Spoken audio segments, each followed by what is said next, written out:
Hello, good afternoon. Thank you very much for finding time to be with me. Still remain Nuruddin Mohammed, your regular mentor and online tutor. I'm here today I've just got a little message today to my fellow teachers on coping with poor performing students. Of course, every teacher can handle a student, but handling poor performing students requires well experienced and well up to do teachers.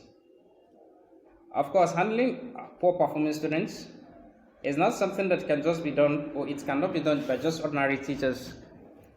Of course,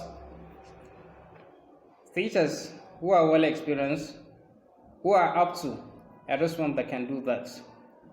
So, but there are just important factors that you need to put into consideration when dealing with poor performing students, when solving issues related to poor performing students. There are just 4 of them I've got here with me.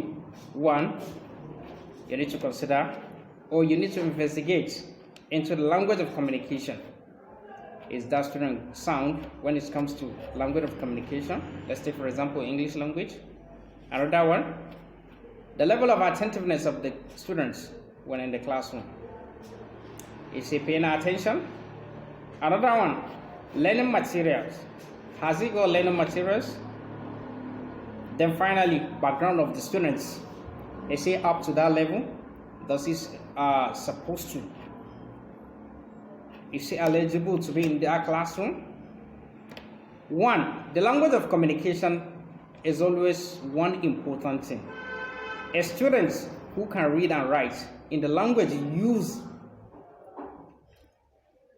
as a means of instructing the class, or means of instructing the student in the class, has already gotten almost half percentage of what is needed.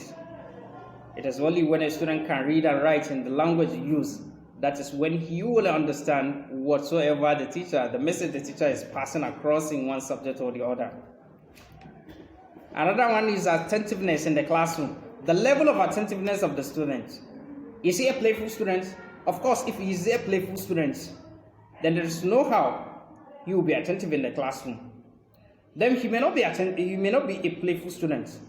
Then what is happening? Maybe he's always quiet. As a teacher and also school parent, you are the one that have to go. You are the one that have to investigate by going into his life. In how? In what way? By trying to make inquiry. Probably he may be having hidden problems, psychological problems, maybe broken home. The parents are separated. Maybe poverty. Probably he may even be coming to school on an empty stomach, or coming to school without breakfast, without taking anything. Then in that regard, there is no how. His mind will be in whatsoever the teacher is teaching in the classroom. Another thing is the learning materials. Learning materials are one important thing that enables students to learn. Of course, the teacher instructs, but the student practice by using the learning materials. What are needed? He writes. A student who lacks learning materials, there is no how.